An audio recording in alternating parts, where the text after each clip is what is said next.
Hello everyone. Welcome to the YouTube channel. As you know, we already have started the new channel that is subject on the software engineering.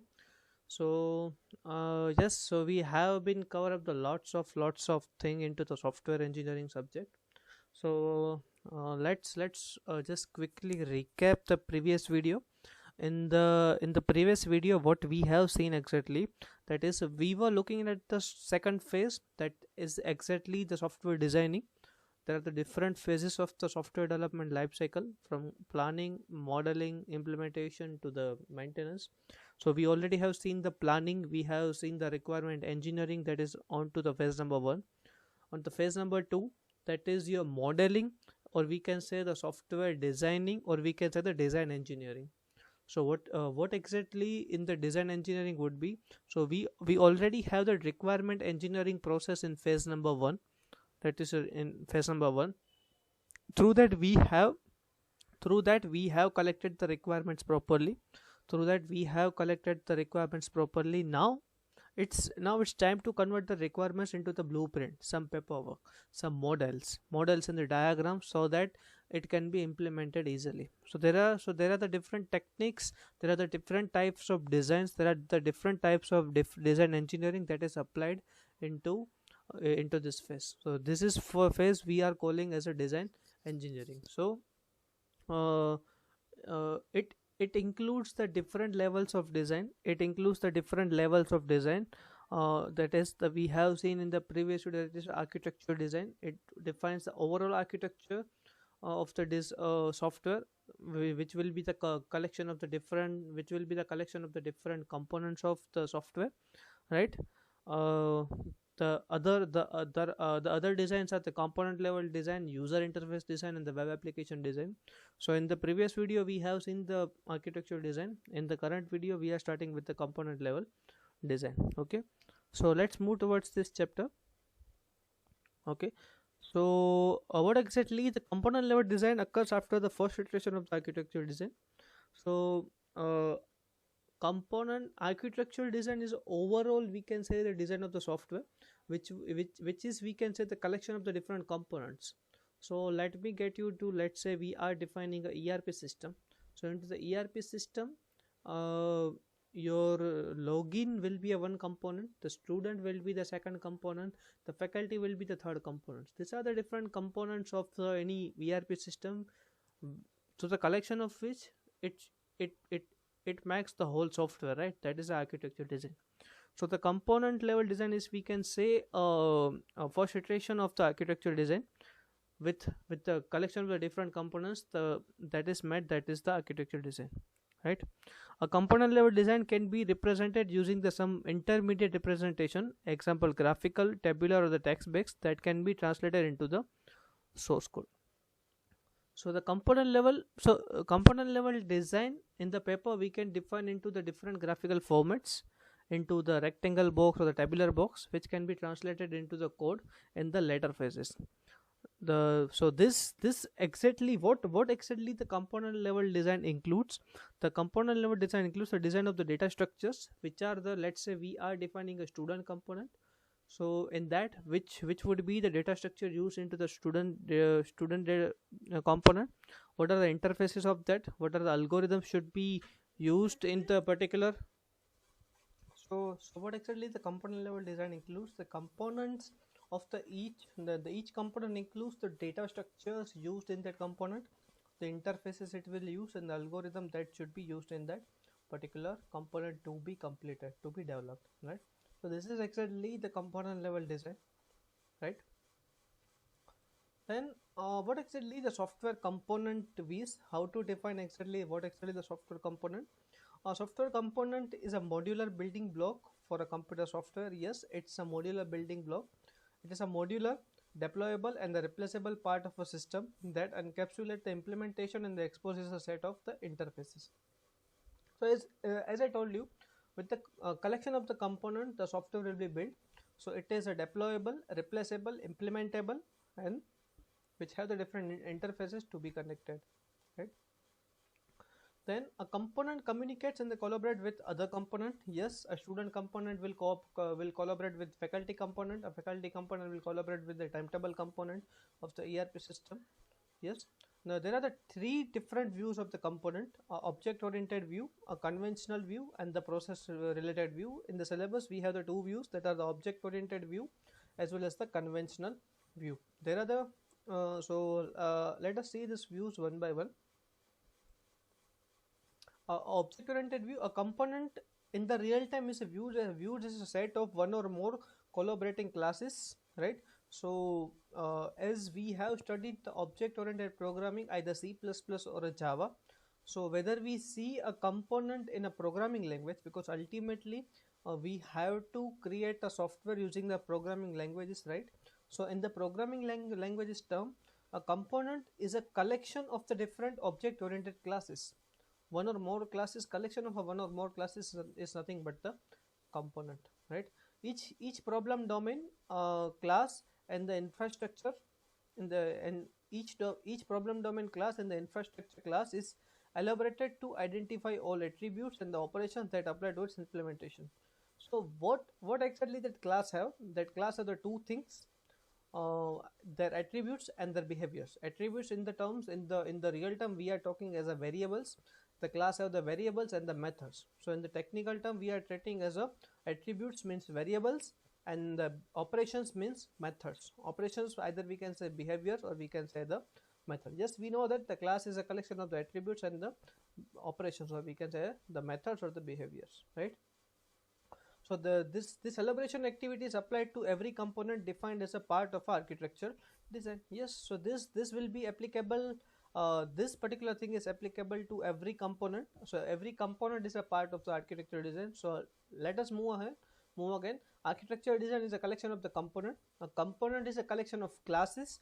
And what does this classes have? This classes have the attributes and the operations. Operation means variables and the methods. Attributes means variables and the operations means methods, right? So once this completed, the following steps are performed: provide further elaboration of each attribute, operations and the interfaces, specify the data structure appropriate for each attribute, design the algorithmic detail, and design the mechanism required to implement the interface. So once all the classes are defined, so in this component the further information provided, like more detailed information about the attributes. Let's say we are defining a ID, so ID would be student enrollment number, right? About methods, so let's say get student info, so we will be defining like what this particular method will do, right? In this component level design will specify the data structure that will be used into the particular classes, and also design some business logic, like logic of the particular class to be implemented. So are you getting my point? Through the requirement we comes into the architectural design. From the architectural design is a collection of the component. We came to the component. The component is collection of the classes. So we have defined the classes. In the classes we have defined the variables and the methods. And apart from this, what we have defined the further details like data structure use, the business logic and all this thing. So now the task of the developer would be much easy, very much easy. Just they have to like convert this particular model into the code, right? So this is a main advantage of using the design engineering process, or we can say the component level design, right? So now the next, this is the view we are setting as the object oriented view. This is the view we are setting as object oriented view. The next view is a conventional view. A component is viewed as a functional element, or this view is also treated as a functional view. A component view is viewed as a functional element of a program that incorporates the program processing logic, the internal data structure that are required to implement the processing logic, and the interface that enable the component to be invoked and data to be passed to it. So in the object oriented view we are looking this as a collection of the classes. While in the case of conventional view we are looking it as a function, is a one type of function which we are representing in the function. We will have the logic. Let's say in the addition of the function, we will have the logic of the addition. Let's say c equals to a plus b. Similarly, so we don't have the classes because we are not treating as an object oriented model. We are treating as a functional view, that is a functional programming, right? So in which we have the processing logic, that the internal data structures that is used, and the interfaces. A component serves the one of the following roles: a control component that coordinates the invocation. So this is the kind of function programming. One component will coordinate with another component. In the one component, we are invoking the another component in that nested component. It's like a nested function, like a simple C program. From the main, we are calling the add function. In the add function, we are calling the some other function. So this is a kind of thing, right? The problem domain component that implements a complete or a partial function that is required by the customer, right? So this is a kind of thing. This is you can compare it as a functional programming, or we can say the procedure oriented programming. You can say as a C language, while the object oriented view you can convert it as object oriented programming like a C++ or a Java, right? In the book. So these are exactly the two main views of the component level design. That is the first one is your object oriented view, the second one is your conventional view, right? I hope you are much more clear with the component level design. Now the conventional view software components are derived from the data flow diagram. So the data flow diagram, we haven't covered that because we haven't come to this. So data flow diagram is nothing but the flow of a data in your software. So in the data flow diagram, we have some models, the circular tabs. So that circular tabs are nothing but the component into the component into this particular component level design. So when we are mapping with the data flow diagram with the component level design in the conventional view, that circles in the data flow diagram design as a component in the component level design, right? So the data flow diagram, basically you can go through into the Google. The data flow diagram exactly define the let me give you one example of the data flow diagram. Let us open the browser here. Data flow diagram.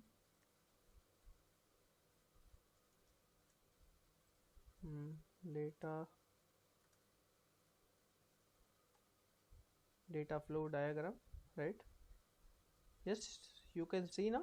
This is a kind of a data flow diagram we have, right? So you can see this is a one kind of flow of a data for particular system. So here, so we are not going into the detail into this data flow diagram. I'm just showing you the data flow diagram how it looks like.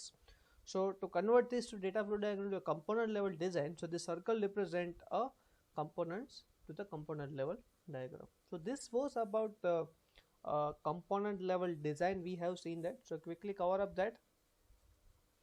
Yes, the component level design, we can say you can say a small module of a software, you can say, right? Is a software component is a modular building block for a computer software.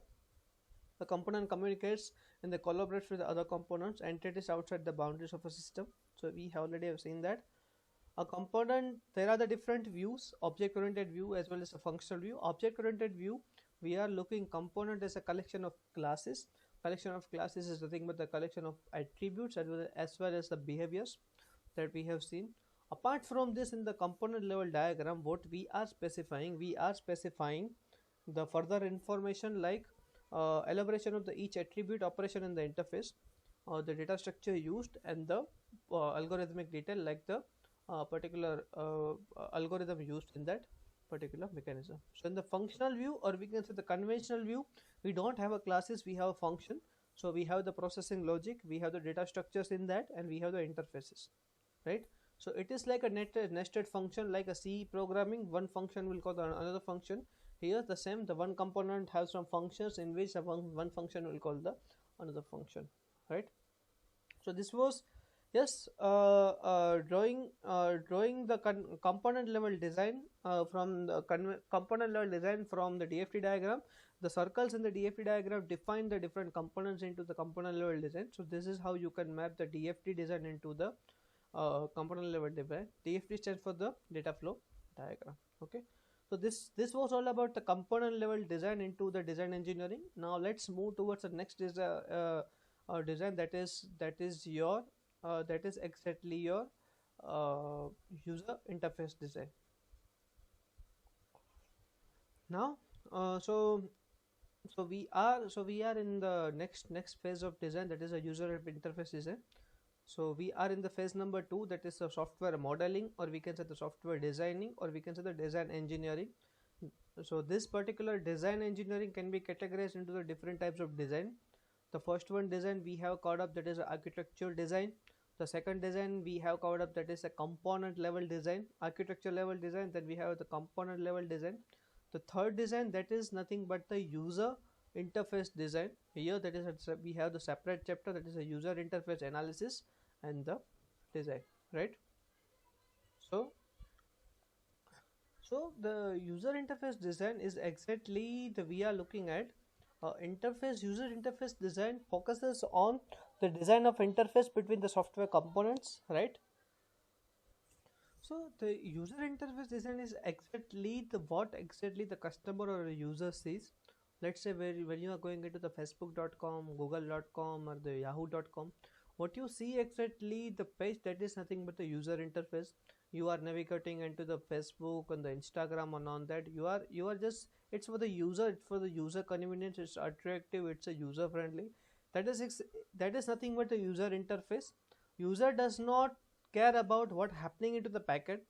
He just want to navigate onto the user side, interface side. He will click onto the follow, unfollow, friend request sent, and the like and the dislike, all this thing. What happens onto the backend, the user is not like worry on that. So this is actually nothing but the user interface design. The interface design, this kind of interface design exactly focus on the design of interfaces between software components, right? Let's say we have the ERP, there are the two components, student component and the faculty component. So how faculty will be communicating with the student onto the user from the perspective of the user, that should also be taken care into the user interface design. The design of interface between the software and the another non-human producers and the consumers of the information, yes, exactly, for the users. The design of the interface between the human and the computer, yes, in the simple term we can say a design of an interface between a human and the computer. The graphical user interface, or we can say the GUIs, have helped to eliminate the many of the most horrific interface problems. So in nowadays we have so many of attractive user friendly designs, so that so many of complex backend tasks will be so much easier to the user to understand and navigate, right? So this is thanks very much thanks to the user interface design. We are talking as a graphical user interface design as well, right? However, some are still difficult to learn, hard to use, confusing, uh, counterintuitive, unforgiving, and the frustrating. Still, there are some kind of bad designs already because of the lack of the developer knowledge. There are some bad designs which are very much difficult to learn, use, confusing, right? So it happens, right? So user interface analysis and design has to do with the study of a people and how they relate to the technology. So this is a very much important thing. User interface design, it seems very easy, but it's a really difficult thing, because you have to understand the mentality of the user. Because user interface design, we are focusing more onto the user, that is the name is a user interface design.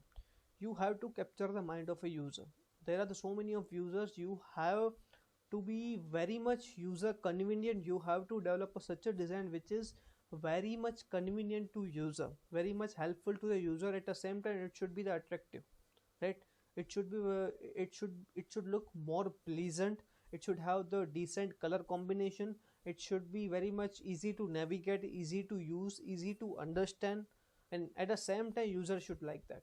You can see the interface of the Instagram, that story portion and the follow unfollow, and you just click onto the photo, you just go into the like. So see the kind of design.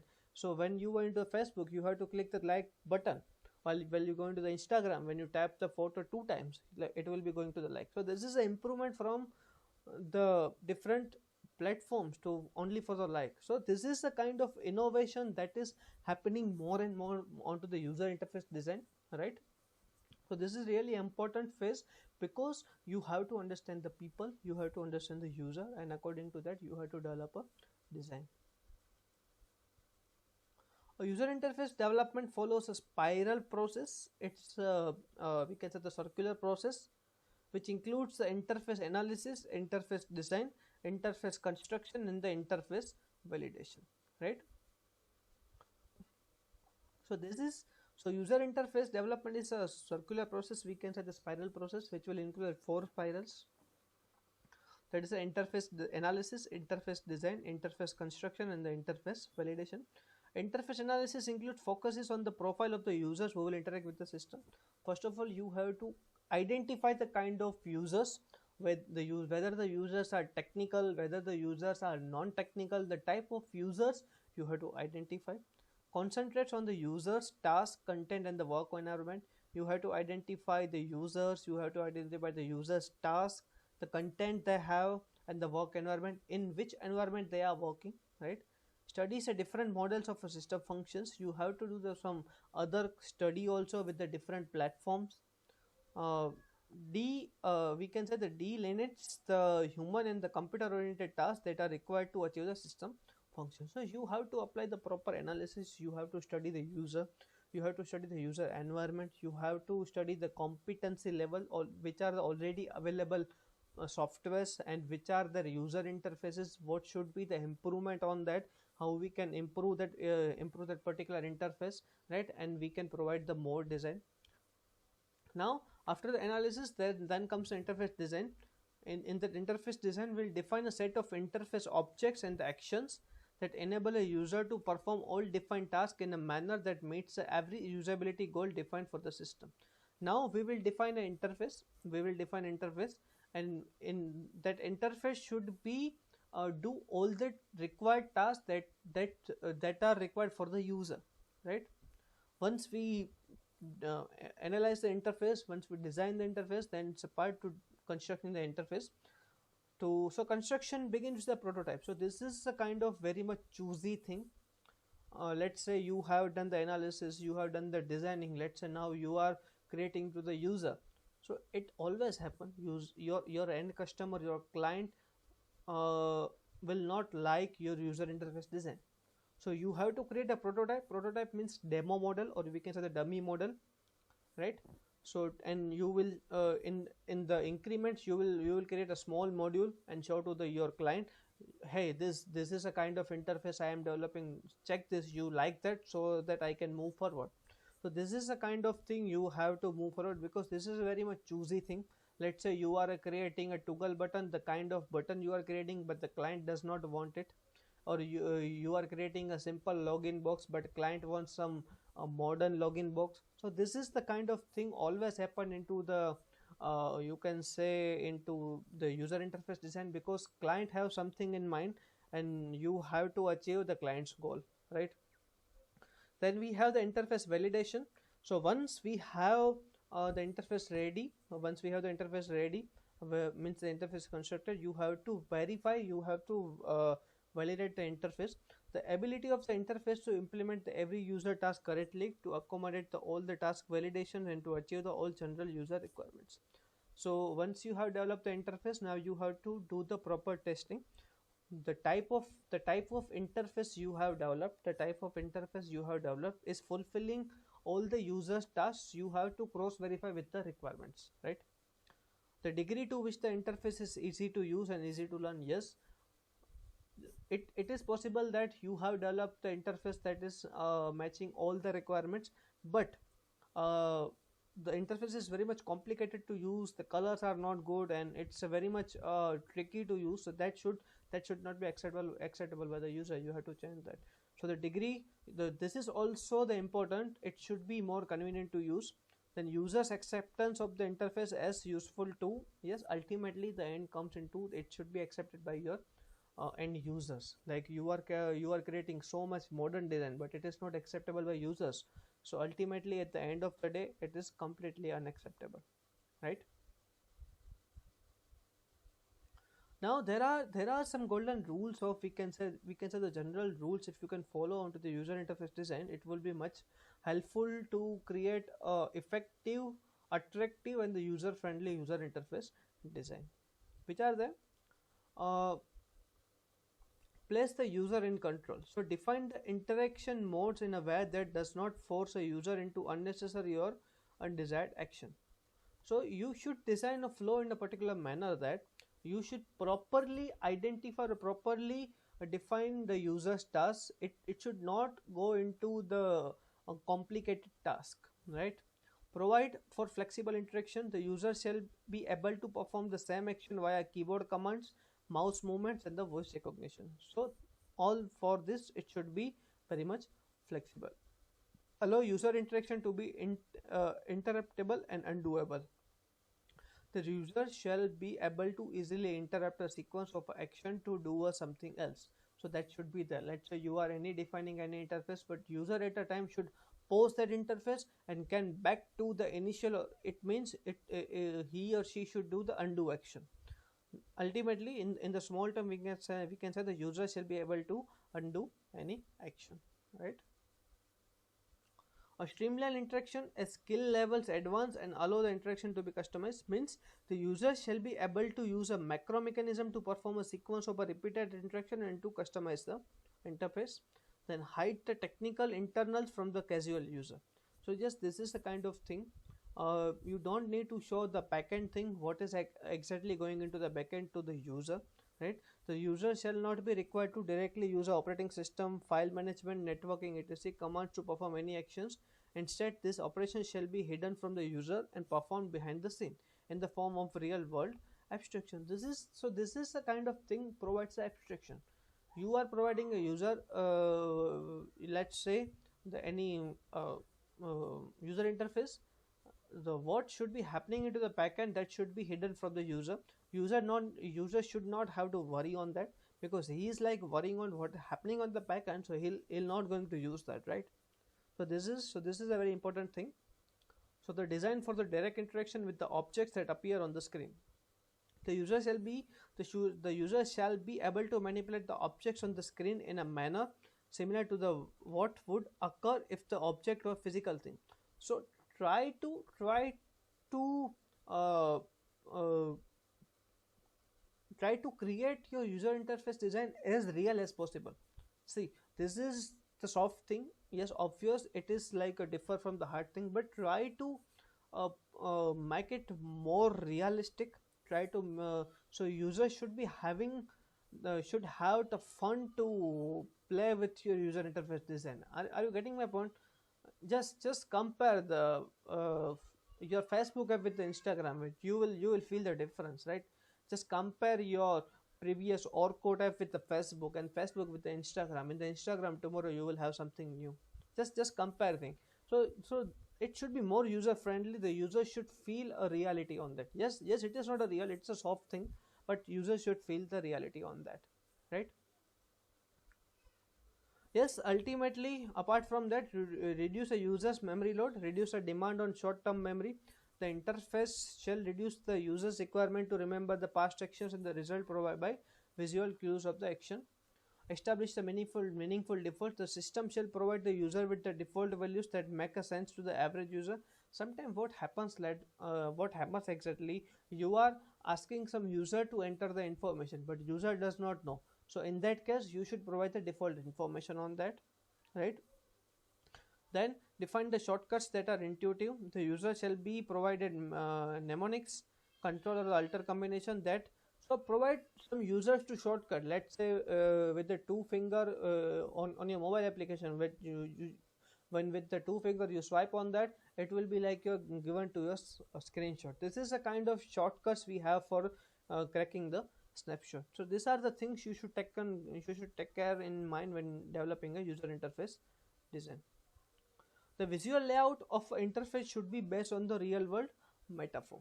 The screen layout of a user interface shall contain the well understood visual cues that the user can relate to the real world action. Yes, as I told you, it should be as much realistic as it is possible. Disclose the information in a progressive fashion.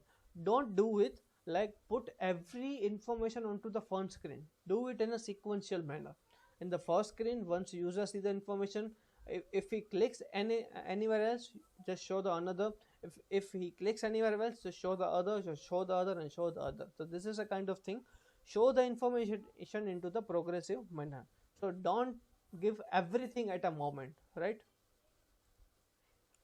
Make the interface more consistent, right?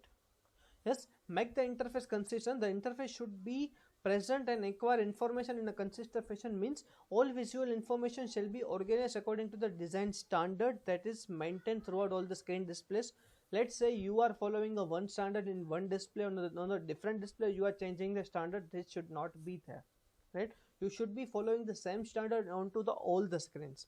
Input mechanism shall be constrained to the limited set. The mechanism for navigating from task to task shall be consistently defined. So ultimately what we are saying that let's say you are defining some rule for the screen number 1, that rule should be applicable to all the screens of your application, right? It is not like that on the next screen the rule will be changed, right? Allow the user to put the current task into the meaningful context. The interface shall provide the indicators like window titles, constant, like you are in this particular tab. The user shall be able to determine whether he has come from and what alternative exists for transition to the new task. Like he should be able to see, let's say into current screen, where he comes into this current screen, what is a next process or what is the exit process. So you should provide whole the progress in that, so user can identify where currently user is into your application, right? So these are the important thing to take care into mind while defining a user interface design. So up till now we are putting right this. We'll move forward in the next video. So thank you very much for watching the video. Have a great day. Bye.